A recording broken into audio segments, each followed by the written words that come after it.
এত বড় একটা লিচু গাছ যদি কাটে তাহলে কেমনটা লাগে বলেন তো? আসসালামু আলাইকুম, আশা করি সবাই ভালো আছেন। তো আজকে দুপুরে আমার বর বাসায় আসে গোসল করার জন্য। তো আইসাই বলতেছে যে গাছের ডালগুলো কাইটা দিই। গাছের ডাল কাটার কথা শুনে আমার মনটা অনেক খারাপ হয়ে গেছে, কারণ গাছটা অনেক বড় আর অনেক সুন্দর। যখন অতিরিক্ত রোদ আর গরম পড়ে তখন কিন্তু আমরা সবাই মিলে এই গাছের ছায়াতে বসে গল্প করি, অনেক মজা হয়। আমি অনেকবার বললাম যে গাছটা কাটিও না, কিন্তু ও বলতেছে 2 বছর ধরে একটা লিচু আটকে না, তাহলে এই গাছটা রাইখা কি হবে, আর ডাল কাটলে নাকি বলে লিচু অনেক ভালো হয়। গতবারও এই গাছে একটা লিচু আটকে নাই, এবারও কিন্তু কোনো লিচু নাই। দিয়ে গাছটা কিন্তু একদম ভরে গেছিল, কিন্তু কেন জানি না সব ফুল মরে বন হয়ে গেছে। ডাল কাটার পরে একটা লিচু পাইলাম, আর এই যে ডালগুলো দেখেন একদম আগালে উঠে বসে বসে কাটতেছে। এই গাছের লিচু কিন্তু অনেক বড় বড় হয় আর মিষ্টিও অনেক। কেন যে 2 বছর ধরে কোনো লিচু আটকেতেছে না সেটাই বুঝতেছি না। কেউ যদি জানেন তাহলে অবশ্যই কমেন্ট করে জানাবেন যে কি কারণে ফুলগুলা সব মরে যায়। কাটা ডালগুলোতে আমি দেখতেছিলাম যে কোনো লেচু আছে নাকি, তো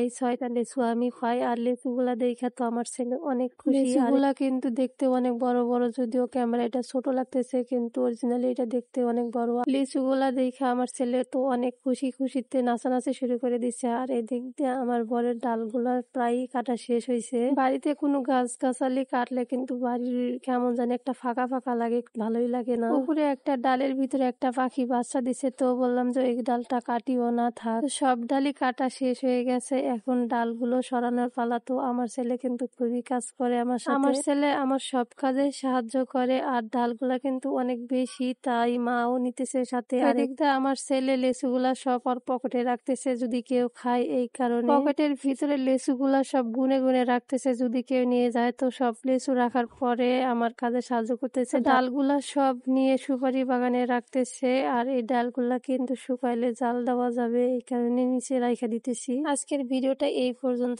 সবাই ভালো থাকবেন, সুস্থ থাকবেন, আর ভিডিওটা যদি ভালো লাগে অবশ্যই একটা লাইক, একটা কমেন্ট আর একটা শেয়ার করবেন। আল্লাহ হাফেজ।